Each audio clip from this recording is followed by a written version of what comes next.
Hi, it's Reggie. Welcome back to Moonlight and Moments. There's a quiet pattern so many of us slip into without realizing, especially mothers, especially caretakers. It's the rhythm of always putting yourself last. The laundry folded before rest, the meals served before eating, the doctor's appointments canceled because someone else needed you more. At first, it looks like love. It feels like devotion. But over time, it becomes something heavier, an illness of self-erasure. A way of living where your own name rarely makes it onto your list. And if it does, it's always at the very bottom. Tonight, I want to spend some time with that truth. To look at what happens when always last becomes our permanent home, and how it takes a toll on our bodies, our joy, and our sense of worth. We'll step into a story, soft and symbolic, of a mama bear who slowly disappears from our own table until one day, she has no choice but to notice what's been missing all along. So take a breath and let's begin. In the quiet forest where the pines stood tall and the wind hummed lullabies through the branches, lived a bear.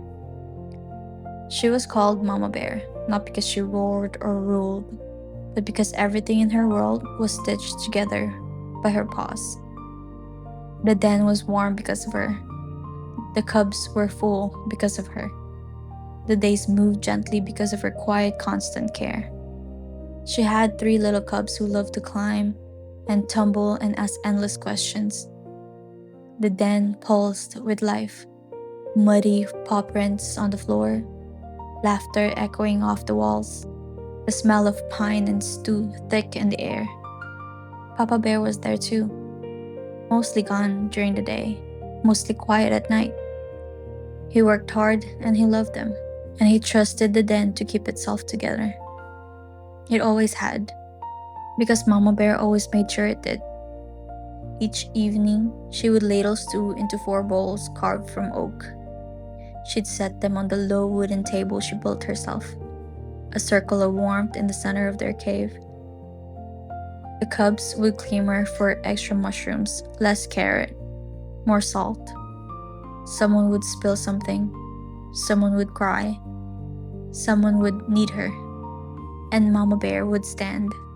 She always stood, fetching more bark bread, wiping muddy paws, refilling the water gourd. Her bowl would sit at the far edge of the table, steam rising untouched. By the time the forest quieted and bellies were full, her stew would be cold. But Mama Bear never complained. She'd say, "I'll eat after," or "I'm not that hungry." And when no one was looking, she'd nibble a crust of bread in the corner near the fire, alone. This became the rhythm. The cubs grew, the chores grew, the den needed mending. The smallest cub caught colds easily. The middle one had nightmares. The eldest had questions about the world Mama Bear hadn't had time to answer in years. Still, she gave. Still, she stood. Even when her paws began to ache. Even when her vision blurred when she stood too quickly. Even when she forgot the last time she felt rested or full or still. She would smile and hum lullabies and tell herself, this is what good mama bears do. Then came the day the sky turned gray and the wind changed. Mama Bear went out to gather herbs for tea. The cubs had sniffles and the den needed warmth. She packed a basket and walked past the creek deeper than she usually went. She felt dizzy, but she pushed forward. She sat to rest just for a moment. But when she reached for her basket, her paw trembled. Her heart thudded too loud. The trees swayed strangely, and then, quiet. Not darkness, not pain, just stillness. She had fallen. The basket tipped, leaves spilling like secrets. Her breath was shallow, her eyes open to the branches above, waving like they were trying to wake her. She had not cried for help. She had not told anyone she was tired. She didn't know how. When she woke, it was under a canopy of soft moss and quiet. A few forest friends had found her. Creatures she'd once helped now helping her. No grand rescue, no noise, just tenderness. Someone wrapped her in warmth. Someone brought her water. And for the first time in seasons, she accepted care without resisting. She stayed there a while, listening. To the wind, to the ache in her paws, to her own name, whispered inside her chest like a forgotten prayer. Later, the cubs brought a drawing, scratched in berry juice on soft birch bark. Their family eating dinner. 4 bowls, 3 bears sitting, 1 standing. "You didn't draw me sitting," Mama Bear said gently. The smallest cub looked up and blinked. "Because you never do." Something in her cracked open then, not from sadness, but from truth, from recognition. They had never seen her sit, because she never had. Weeks passed, the wind softened, the forest exhaled. One evening, as golden light spilled through the trees, Mama Bear made stew again. Oak bowls, bread, mushrooms extra for the smallest cub. But this time, as she set the table, she placed her bowl first. She laid a napkin across her lap. She sat. The cubs blinked. The fire crackled. The stew was still hot. Her paws were steady. She smiled, and she stayed in her chair. There's a quiet kind of illness that doesn't show up on scans or lab reports. It doesn't come with a name, but it does come with symptoms. Exhaustion that seeps into the bones. A hollow ache where joy used to sit. An endless giving with no return path. A shrinking of voice, of desire, of self. It lives in mothers, mostly, in caretakers, women, givers of all kinds, passed down quietly like recipes and expectations. We learn early what it means to be good. We learn to anticipate needs before they're spoken, to make love a verb, an act, a pouring out, to set the table but not sit at it, to carry everyone else across the finish line barefoot. And then one day, the body keeps the score. The headaches, the irritability, the fog, the low-grade fever that never breaks, the guilt for even needing a break. It's not laziness. It's not weakness. It's depletion. It's the cost of always coming last. And the danger of this illness is how quietly it progresses. Because the world rewards it. Look at how much she does. She's the glue. She never stops. But glue cracks too eventually. Even the forest sure steadiness of a mother bear can falter. And when it does, it's rarely with fireworks. It's with a stumble, a silence, a single skip breath that says, enough. Mama Bear's story is not just metaphor. It's memory. It's mirror. How many times have we stood in her paws? Eating cold meals, forgetting appointments, answering "I'm fine" with a tired smile. How many of us have believed that love is sacrifice without end? That to be a good mother, partner, friend, daughter, we must disappear into our usefulness. But true love isn't martyrdom. True love includes you. It says you matter too. You get to sit down. You get to taste your own stew while it's warm. You get to be held. And you don't have to collapse to earn that care. You just have to believe you're worthy of it. Even now, even still. Maybe you know the feeling. You finally sit down at the end of the day, and instead of peace, there's a strange emptiness. Not because you didn't do enough, but because you did everything and somehow none of it touched you. There were 100 small wins. Meals cooked, messes cleaned, questions answered, tantrums softened, emails sent, schedules rearranged, and yet you didn't drink your water. You didn't eat your lunch. You didn't text back your friend. You didn't take the deep breath you promised yourself at 10 a.m. It's not that you don't care about yourself.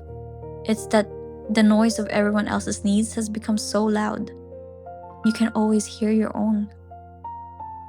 That's what this quiet illness looks like in real life. It's not dramatic, it's not even always visible. It's just normal. That's the hardest part.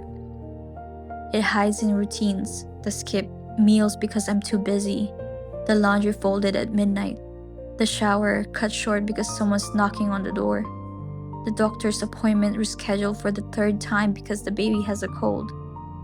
The way you catch your reflection and realize you don't remember when you last looked at yourself with softness. It hides in language too. It's okay, I'll do it. I don't mind. I'm just tired. I'm fine. We say these things so automatically. We forget to question them. We become fluent in quiet self-denial. And no one teaches us how dangerous it can be. No one warns us that constantly putting yourself last eventually becomes a habit, and then a belief, and then a truth. Until one day someone asks, "What do you need?" And you can't answer because you've forgotten how to want. This episode isn't just about motherhood, it's about care. Most often women who carry invisible loads for others every day. Whether you're a mother, a caretaker, a partner, a friend, or someone who has always felt responsible for keeping things together, this illness can live in you too. And the thing about always going last is that eventually, you begin to vanish. Not all at once, just slowly, a little more each day, until something breaks, or your body forces you to rest, or your child draws a picture of dinner and forgets to include you. But you don't have to wait for that. You don't have to unravel to begin remembering yourself. Even if it feels awkward, even if the stew is still bubbling, even if someone's calling your name from the other room, you still get to sit. There's something important to clarify here. This illness of always going last is not just about dinner. It's not just about whether you ate today or whether your plate was hot or cold. Most of us do eat, we shower, we cross off the basic musts of daily life, but often that's where the list stops. We don't linger, we don't nourish beyond the bare minimum, we don't give ourselves the extras we so freely give to others. Rest, delight, attention, softness. Because always being last isn't about the occasional sacrifice, it's about the pattern. The keyword is always. You don't have to sit first at every table. You don't have to ignore your child's cry or your partner's question to prove you matter.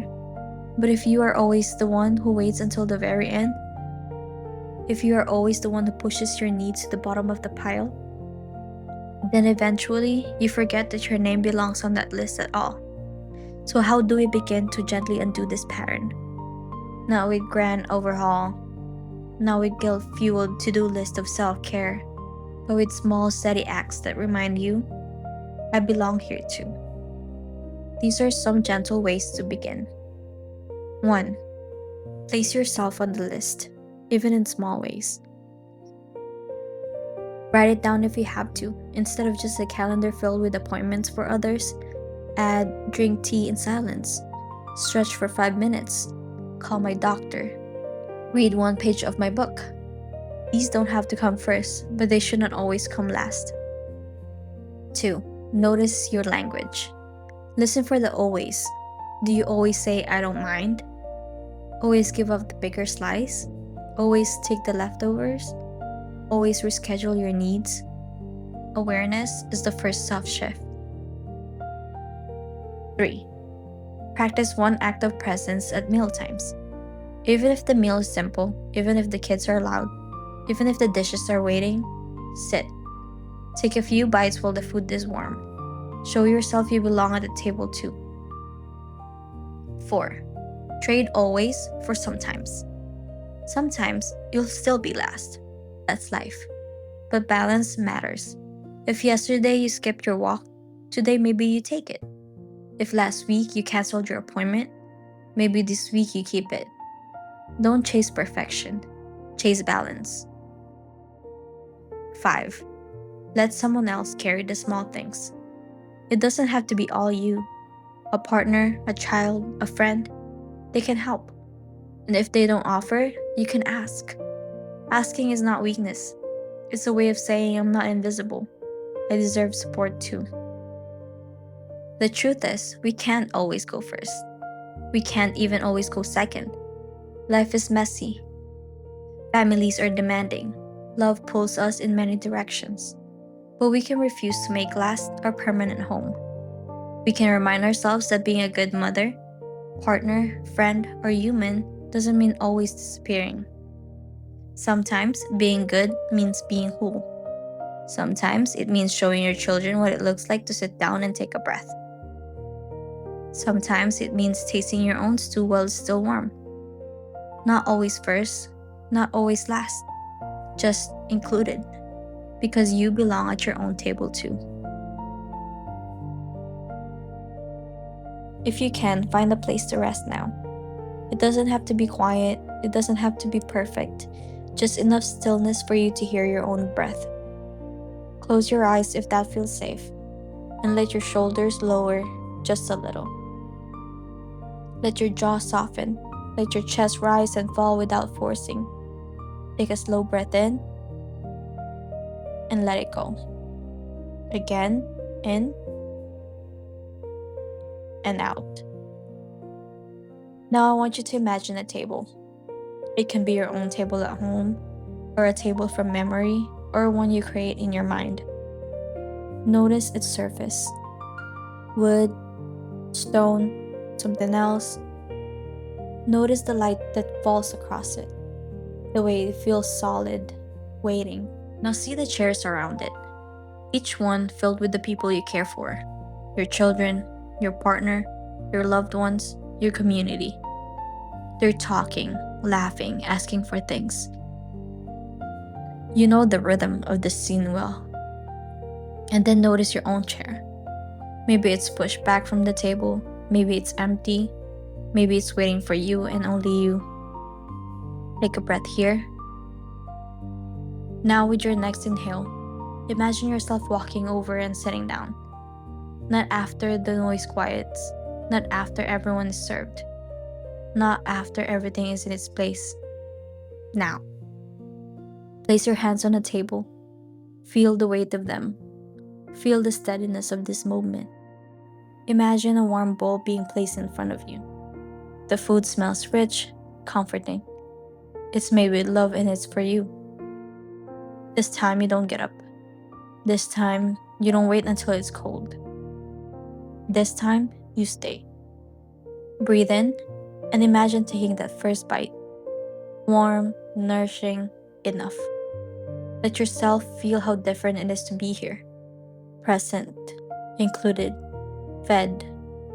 Let yourself notice that no one else is suffering because you sat down. Life goes on. The table holds everyone, and you are part of it. Now gently bring your hand to your heart. Feel your own steady rhythm. Whisper to yourself, I belong on my own list. I don't have to be last every time. I get to sit too. Breathe in deeply once more, and let it go slowly. When you're ready, open your eyes. Carry the image of that table with you. A reminder that your chair is not decoration. It's yours, and you are allowed to sit. As I sit with Mama Bear's story, I can't help but think back to what I shared in Moondrop 2. That moment when my body forced me to stop, when the hospital walls became the reminder I hadn't been willing to give myself. You can recall the story in Moondrop 2. The lesson has not left me since. When we always put ourselves last, eventually our bodies make the decision for us. And I wonder how many of you are living in that same rhythm. Maybe not collapsed yet, maybe not unraveling all at once, but slowly fading, always standing, never sitting, always tending, rarely receiving. If that's you, I hope tonight's story gives you permission to place your bowl on the table too, to remember that balance is possible and that love includes you. Thank you for staying with me tonight. Follow Moonlight and Moments wherever you listen and share it with someone who might need a little light today. Until next time, and as always, love yourself better than yesterday.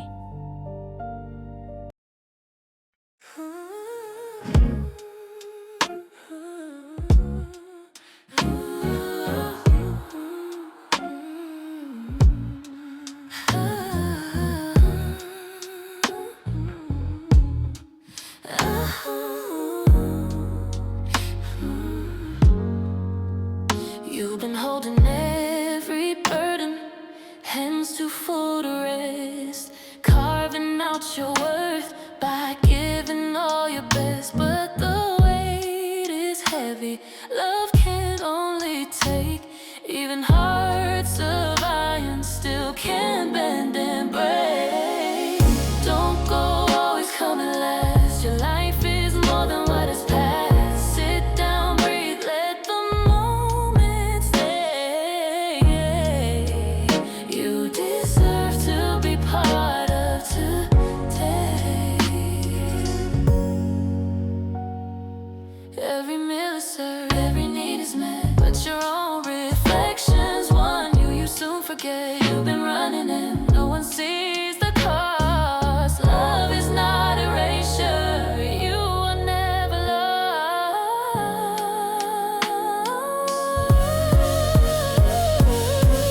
Don't go always coming last. Your life is more than what is past. Sit down, breathe, let the moment stay.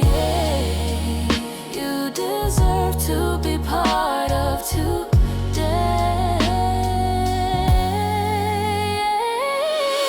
It's not selfish, it's not wrong to rest a while, to sing your song. Balance comes, you are near, your voice belongs, it's meant to heal. Don't go always coming last. Let your name rise.